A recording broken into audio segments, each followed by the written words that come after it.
اصحي يلا يا ملاك يا حبيبتي، اتأخرتي كده على المدرسة. سيبيني انام يا ماما، انا مش عايزه اروح. هو كل يوم نفس الموضوع؟ لا يا حبيبتي، لازم تروحي المدرسة علشان تتعلمي. يا ماما انا قلت لك قبل كده اصحابي بيقعدوا يتريقوا عليا كل ما اروح هناك ويفضلوا يقولوا لي يا قصيره، وانا مش عايزه حد يضايقني بالكلام. لو سمحتي بقى سيبيني انام. لا مش هسيبك وهتروحي، واللي يكلمك كلمة واحدة بس تزعلك لازم تقفي قدامه وتاخدي حقك. بطلي بقى طريقتك دي. وبعدين اعمل ايه يعني؟ ما انا جيت واشتكيت للمدرسة اكتر من مرة. عشان خاطري يا ماما سيبيني انام، انا مش عايزه اروح. انا كل مره بروح بيفضلوا يضايقوني ويتنمروا عليا، وانا بقعد اعيط وبقى يومي وحش قوي. انا مش عايزه اروح. خلاص روحي النهاردة، ولو حصل اي حاجة جديدة صدقيني انا هاجي وهعمل مشكلة كبيرة قوي في المدرسة. يا ماما مش كل مره تقولي لي كده، انا دلوقتي ماليش صحاب هناك خالص، اروح اعمل ايه انا يعني؟ يا حبيبتي طولك ده بالنسبة لسنك كويس جدا، وبعدين ممكن تلاقي بنات قصيرة زيك برضو تتصاحبي عليها. ماما ايه الصغيره دي؟ انت تعملي زيهم انت كمان ولا ايه؟ مش قصدي والله ان انا اتريق عليكي، انت بالنسبة لي احلى واحدة في الدنيا، ومش قصيرة قوي ولا حاجة، هما بس رخمين. طيب مفيش حل يا ماما اطول بيه؟ ممكن تلبسي حاجة بكعب اهو بتطولك شوية. بس مش عارفه امشي بيه يا ماما. لا ده في كوتشيات طالعة جديدة بكعب داخلي، يعني انت هتبقي موجودة على الارض وهتمشي عادي، الكوتشي من جوه هو اللي هيكون بكعب. يعني مش هيبان يا ماما ان انا جايه لابسه حاجه بكعب ويقعدوا يتريقوا عليا؟ لا يا حبيبتي مش هيبان، وممكن حل تاني، ممكن نروح نلعب عقلة ان شاء الله تطولي شوية. يا ريت والنبي يا ماما، لو في حاجه تطولني انا على استعداد اعملها. ماشي يا حبيبتي، قومي بقى البسي ربنا يهديكي. ماشي يا ماما، بس هو انا مصروفي فين؟ خدي يا حبيبتي ادي المصروف اهو.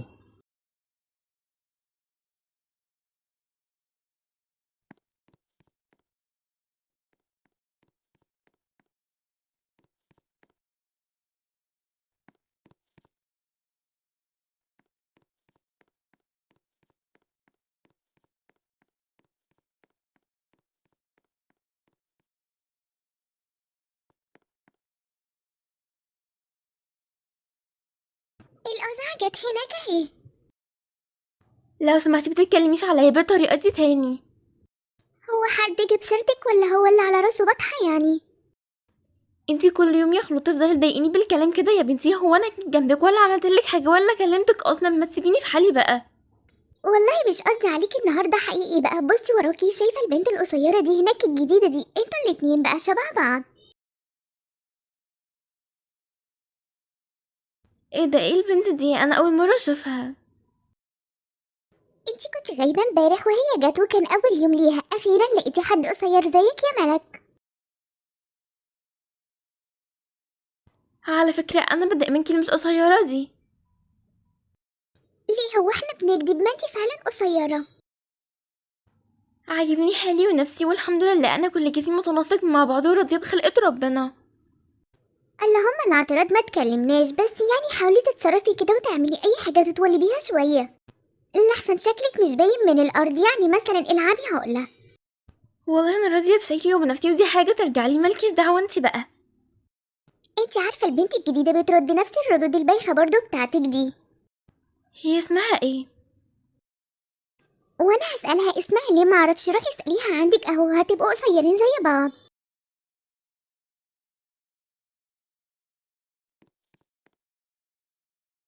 ازيك عامله ايه؟ انتي البنت الجديده؟ ايوه، انت اسمك ايه؟ انا اسمي ملك، وانتي اسمك ايه؟ انا اسمي مريم. على فكره انت اول واحده تتعرف عليا. المدرسه كلها والفصل بتاعنا كل ما ادخل الفصل بيقعدوا يضحكوا عليا وانا مش عارفه ليه. معلش سيبك منهم، هما بيعملوا معايا كده من زمان اصلا. ليه؟ مع ان شكلك طيبه ومش بتاعت مشاكل. هم اي حد لازم يطلعوا علي اي كلام، يعني انا مثلا بيفضلوا يقولوا عليا قصيره والقزعه ويقولوا عليكي برضو كده، بس عادي سيبك منهم، هي يعني الكلمه بتلزق. قديمه في المدرسه وليكي اصحاب هنا كتير، بس انا بصراحه مش عارفه اتعامل كده خالص، يعني انت اكيد فمش فارقه معاكي، لكن انا لسه جديده. اعتبريني جديده زيك، على فكره انا ماليش صحاب ولا حاجه. ممكن نبقى اصحاب ونقعد نمشي ونتكلم سوا. تمام يا مريم، مفيش مشكله.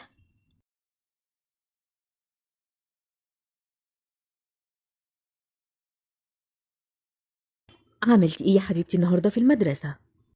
اصحابي اتريقوا عليا كالعاده، بس في بنت جديده جت. تخيلي يا ماما البنت نفس طولي بالظبط واتصاحبت عليها. طيب الحمد لله، اسمها ايه البنت دي؟ اسمها مريم، وفترة برضه يقولوا لها يا أزعة، وكانت هي زعلانة وقاعدة تعيط، بس انا قلت لها عادي وبكره تتعودي. شفتي، مش كنت بقولك الصبح شوفي واحدة قصيرة زيك تصاحبيها؟ المهم يعني ما هنروح نلعب عقلة في النادي ولا ايه؟ ايوه سألتلك عليها موجودة ولا لا، وطلعت هناك ان شاء الله هنروح النهاردة. ان شاء الله يا ماما. طيب يلا غيري هدومك علشان نتغدى. ماما في حاجة عايزة اسألك عليها. حاجة ايه؟ قوليلي. بصراحة كده يا ماما، في مسابقة في الباسكت بول في المدرسة وانا نفسي اشارك فيها قوي. بس المفروض يعني اللاعبين الباسكت بول بيبقوا طوال، انت ازاي هتقدري تصوبي الاهداف بطولك ده؟ عادي يا ماما، مش لازم يعني، اهم حاجة ان انت تسوي صح، حتى لو كانت قصيرة وقوة الضربة والكورة بتبقى صح بتنزل في الباسكت.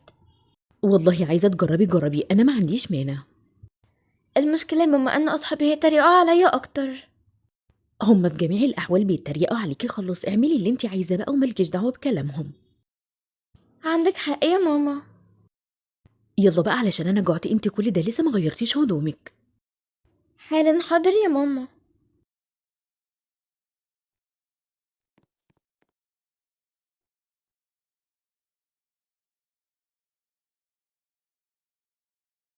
ايه رأيك يا حبيبتي في الاكل؟ جميل قوي يا ماما، تسلم ايدك. الباب بيخبط، قومي افتحي، شكلي باباكي جه.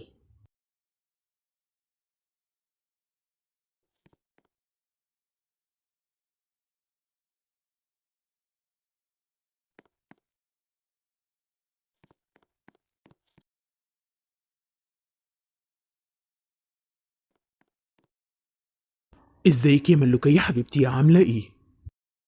بخير يا بابا، ايه الشنطة اللي معاك دي؟ ماما يا ستي قالت لي اجيب لك كوتشي بكعب، معرفش ليه بس خدي اتفضلي. الله، دي هدية حلوة قوي يا بابا، انا فعلا محتاجة قوي علشان اطول شوية. تطولي ايه يا حبيبتي، انتي زي القمر كده. يا بابا كل زميلاتي في المدرسة بيقعدوا يتريقوا عليا ويقولوا لي ان انا قصيرة. سيبك منهم يا حبيبتي، لازم يكون عندك ثقة في نفسك اكتر. البنت القصيرة ما تفرقش عن البنت الطويلة في اي حاجة. المهم تكون اخلاقك جميلة وكمان شاطرة في المدرسة. انت بتقولي كده بس يا بابا علشان ما ازعلش. لا ابدا يا حبيبتي، دي الحقيقة، عايزة تصدقي صدقي، مش عايزة براحتك. لا يا بابا، انا طبعا مصدقاك.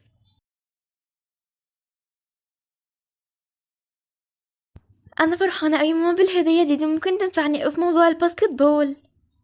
بس انت ممكن وانت بتجري تقعي، مهما كان ده برضه كعب. عشان خاطري ماما خلينا البسه، هو عاجبني قوي. البسيه في اي حفلة، لكن في الرياضة مش هينفع، هجيب لك واحد تاني يكون مناسب للباسكت بول. ماشي يا ماما حاضر. نفسي اما الناس تبطل تشوفني على اني قصيرة كده، نفسي اعرف اطول الحاجات البعيدة من غير ما اشب على رجلي. بكرة تطولي، وبعدين انا قلت لك هنروح نلعب عقلة وانت اصلا لسه في سن النمو. يعني ده مش طولك الحقيقي، لسه هتطولي يا حبيبتي. يا سلام بجد يا ماما، يعني انا لسه هطول؟ اكيد طبعا يا حبيبتي، بكرة تشوفي.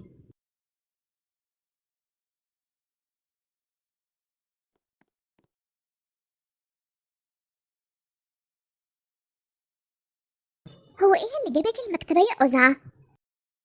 بقولك ايه يا خلود، ما عدتيش تقوليلي كده.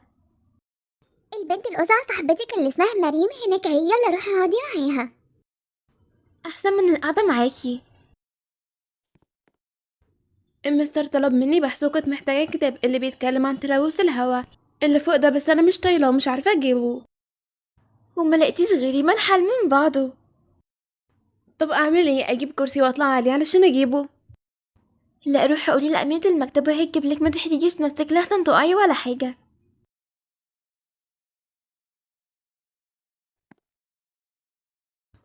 ممكن لو سمحت تساعديني في ان انا اجيب الكتاب اللي فوق، لان انا مش طايلة. حاضر يا حبيبتي.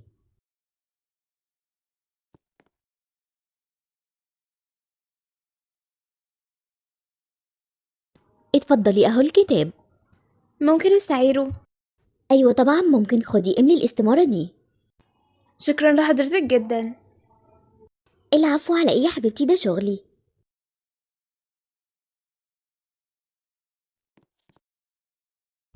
هناكل ايه؟ اي حاجة. انا بحب البيتزا قوي. لا، الحاجات دي مش صحية وبتخن قوي. انا هطلب سلطة لان انا لو تخنت بقصري دون هيبقى شكلي مسخرة. انت مالك حاطه كلام الناس قدامك كده ليه؟ ما تكبري دماغك يا بنتي. انا نفسي اعمل اي حاجة علشان اطول والله. انا اقول لماما ان انا عايزه العب وعلى في النادي وهروح، ايه رايك تيجي تلعبي معايا؟ سمعت ان هي ملهاش نتيجة. لا، مع الاستمرار بتجيب نتيجه، مش قوي يعني بس يعني شويه. خلاص يبقى هجرب وانا ورايا ايه. كل واحد يا بنات يختار لعبة يحبها، في باسكت بول وفي جري وفي كرة طايرة. اكتبوا اساميكم واشتركوا في النشاط اللي يعجبكم. انا عايزه اشترك في الباسكت بول يا مس. اكتبي اسمك هنا يا ملك. وانا عايزة اشتراك في الجري. خلاص يا بنات، كل واحدة تكتب في الورقة هي عايزة تشترك في أي نشاط. حصة الألعاب شوية كده وهتبدأ، وكل واحد يروح للنشاط اللي هو اختاره.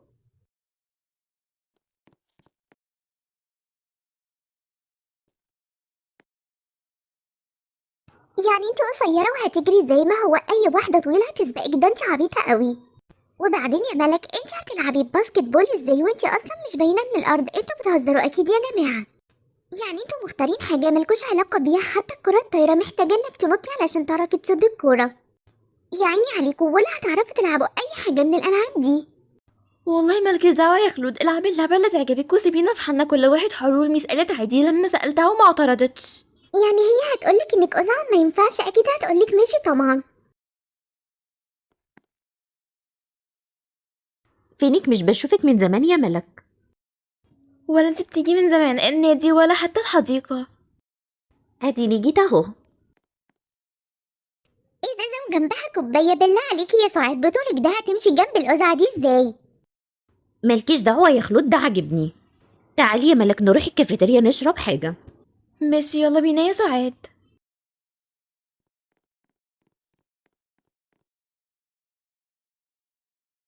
شفت البت الطويلة اللي ماشية جنب القزعة دي؟ شكلها يضحك قوي. اه والله عندك حق، مسخرة فعلا. احترموا نفسكم انتوا الاتنين.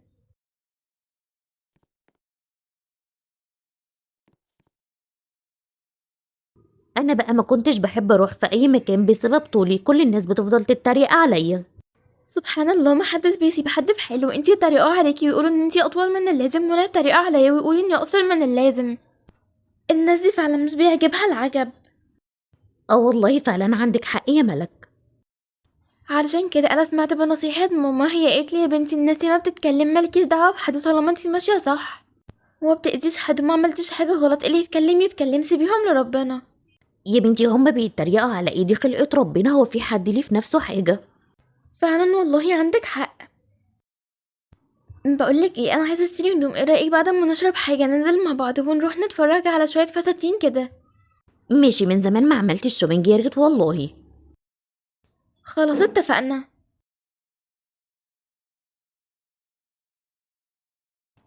بصي المحل ده شكله عنده فساتين حلوة قوي، لما ادخل اقيسها. اصلا عندي فرح قريب وعايزة انقي حاجة حلوة كده.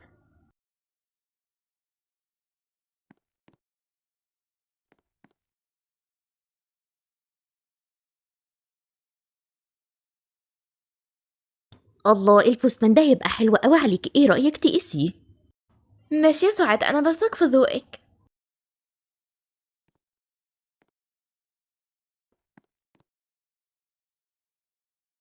هو حلو ومظبوط وكل حاجة، لكن عايز يتأثر شوية لأنه طويل قوي عليكي. قصدك ان انا قصيرة يعني؟ لا والله شكلك جميل ما شاء الله. فعلا والله شكله جميل قوي عليكي. خلاص هاخده.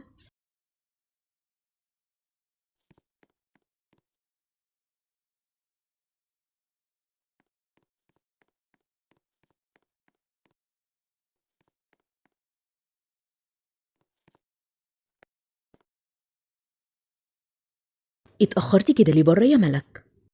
ما انا قايله يوم انا هنزل اعمل شوبينج واتمشى شويه، قابلت سعاد النهارده واشتريت الفستان ده عشان انا عندي فرح قريب. طيب ما تدخلي تقيسي وتوريهوني كده. بصي ما هو مظبوط بس محتاج يتأثر بصراحه، انا مش قادره اقيس دلوقتي. خلاص تمام، هاخدك ونبقى نروح للترزي علشان يقصروا بكره ان شاء الله بقى، لان الفرح بعد بكره خلاص. خلاص ماشي ماما ان شاء الله. لو سمحت كنا عايزين نقصر الفستان ده. طبعا لازم يتقصر، لو على العروسة دي هيبقى طويل قوي عليها. مش للدرجة دي يا عمو، انت بس هتقصر حاجة بسيطة. يلا يا عمو هات بقى المتر وشوف. متر ايه؟ انتي ما تجيش اصلا نص متر.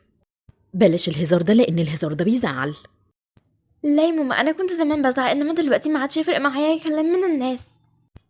انا عملت زي ما انتي ما قلتيلي. واحنا ما نقدرش على زعلك يا عروسة. يلا روحي غيري والبسي الفستان اللي عايز يتقصر.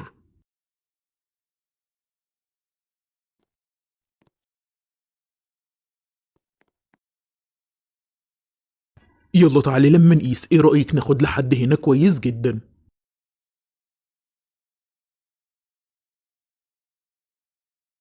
ايوه كده هيبقى مظبوط تمام جدا.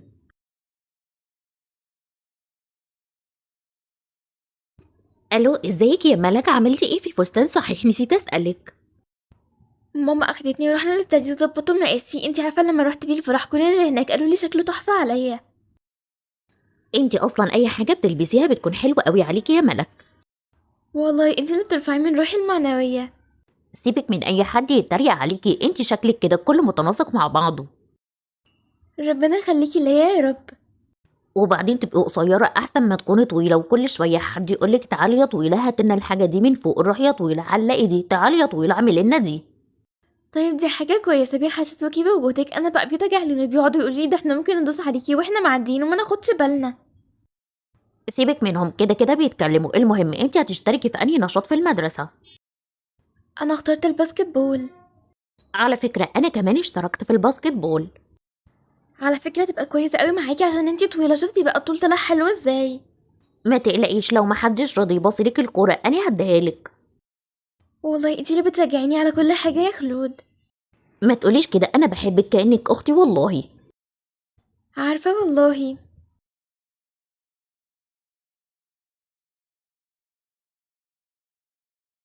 انا مش مصدقه ان انتوا النهارده قدرتوا تفوزوا على فريق المدرسه التانية، وطبعا الفضل كله يرجع لملك وخلود. هما الاتنين اكتر حد في الفريق كان متعاون، وقدروا ان هما يلعبوا كويس جدا ويحققوا لنا اهداف عاليه. انا ما توقعتش النجاح الرهيب ده منك يا ملك، ما شاء الله، رغم ان انتي قصيره الا ان انتي جبتي لوحدك هدفين. والله يا ميس انا نفسي مش مصدقة. الحمد لله ان احنا ربنا وفقنا. الحمد لله والله يا ميس. الف مبروك يا ملك، انا فرحت قوي علشانك، برافو عليكي. وانتي عملتي ايه النهارده في المسابقة انتي كمان؟ الحمد لله فزنا. شفتي بقى الموضوع ملهوش علاقة بالطول أو القصر، له علاقة بإنك تكوني مجتهدة وتشتغلي على نفسك. وأنا كنت بروح النادي وبتدرب باسكت بول وعقلة، عشان كده ربنا وفقني. فعلا اول كنت سمعت كلام الناس اللي بتتريق عليا عمري ما كنت نجحت ولا فزت ولا حسيت بطعم الفرحة اللي انا فيها دلوقتي. مش دايما كلام اللي حوالينا بيكون صح، ساعات بيكون قصدهم يحبطونا. عشان كده مش لازم نصدق أي حد، ولازم نصدق نفسنا ونعرف إن احنا نقدر على أي حاجة لو حطينا قدامنا هدف معين عايزين نوصل له. بصراحة انا فخورة ان انا ليا صاحبة زيك بتشجعني. وانا كمان فرحانه ان انتي صاحبتي، ومقدرش طبعا انسى سعاد. دايما كانت في ظهري وكانت على طول معايا وبتشجعني. الا لله ما كنتش عرفت احقق اي حاجه من دول. ما تقوليش كده يا ملك، انتي صاحبتي وحبيبتي. ربنا يخليكوا ليا يا رب.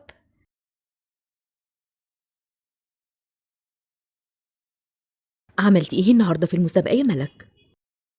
بصي يا ماما، انا مش مصدقه ده انا لوحدي جبت هدفين. شفتي بقى؟ مش قلتلك ان اهم حاجة انك تكوني واثقة في نفسك؟ اهو البنت القصيرة قدرت تتفوق على كل البنات الطويلة اللي موجودة في الفريق التاني. انتي اصلا متفوقة وشاطرة ومش محتاجة اي حد يشجعك، انتي بس كنت خايفة ومش واثقة في نفسك. فعلا يا بابا انا فرحانه قوي، من هنا ورايح مش هزعل تاني ابدا ان انا قصيره. بعيدا عن الطول والقصر يا بنتي، عايزة اقولك على حاجة مهمة جدا. الفكرة مش انك طويلة او قصيرة، الفكرة انك يكون جسمك كله متناسق وانتي مهتمية بنفسك ومحترمة ومؤدبة. في مقاييس كتيرة اهم من الشكل يا حبيبتي، كفاية روحك وطيبة قلبك. بصراحه يا بابا انا كنت بشوف ان الموضوع كان بيأثر على نفسيتي قوي، لكن الحمد لله ما بقاش يأثر معايا. برافو عليكي يا حبيبتي، وانا مش عايز رأي الناس يأثر عليكي بعد كده. ربنا يخليك ليا يا بابا، على طول واقف في ظهري. ويخليكي ليا يا حبيبتي.